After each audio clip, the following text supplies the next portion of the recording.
అఖండ, వీరసింహారెడ్డి, భగవంత్ కేసరి లాంటి block buster సినిమాల తర్వాత నందమూరి బాలకృష్ణ చేస్తున్న సినిమా ఎన్బీకే 109. తెలుగులో పలు సూపర్ హిట్ అందించిన డైరెక్టర్ బాబీ దర్శకత్వంలో ఈ సినిమా తెరకెక్కుతోంది. ఈ సినిమాకు డాకు మహారాజ్ పేరు ఫిక్స్ చేసినట్టు రీసెంట్ గా చిత్ర బృందం అధికారికంగా ప్రకటించింది. టైటిల్ తో పాటు చిన్న టీజర్ కూడా విడుదల చేసింది. ఈ కథ రాజ్యం లేకుండా యుద్ధం చేసిన ఒక రాజుది, గండ్ర గొడ్డలి పట్టిన యమధర్మరాజుది, మరణాన్ని ఉనికించిన మహారాజుది అంటూ టీజర్ లో బాలయ్య పాత్రను పరిచయం చేసిన తీరు ఆకట్టుకుంది. బాలయ్య ఫ్యాన్స్ పండుగ చేసుకునేలా ఈ టీజర్ ఉంది. సితారా ఎంటర్టైన్మెంట్స్ బ్యానర్ మీద ఈ సినిమాను నాగవంశీ నిర్మిస్తున్నారు. దీంతో ఈ చిత్రం మీద నందమూరి బాలకృష్ణ అభిమానులకు భారీ అంచనాలు ఉన్నాయి.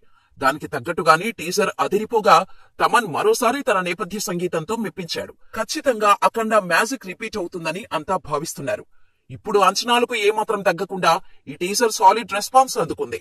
బాలకృష్ణ నుంచి రీసెంట్ టైంలో ఏ సినిమాకి కూడా రాని విధంగా యూట్యూబ్ లో 24 గంటల్లో 10 మిలియన్ వ్యూస్ ను రాబట్టింది డాకు మహారాజ్ టీజర్. ఇదే విషయాన్ని మేకర్స్ కూడా ప్రకటించారు. ఈ సినిమాపై ఉన్న హైప్ కి ఇదే నిదర్శనమని చెప్పాలి. 2025 సంక్రాంతి కానుకగా జనవరి 12న ఈ సినిమా రిలీజ్ కానుంది. మరి డాకు మహారాజ్ ఎలా ఉంటుందో చూడాలి.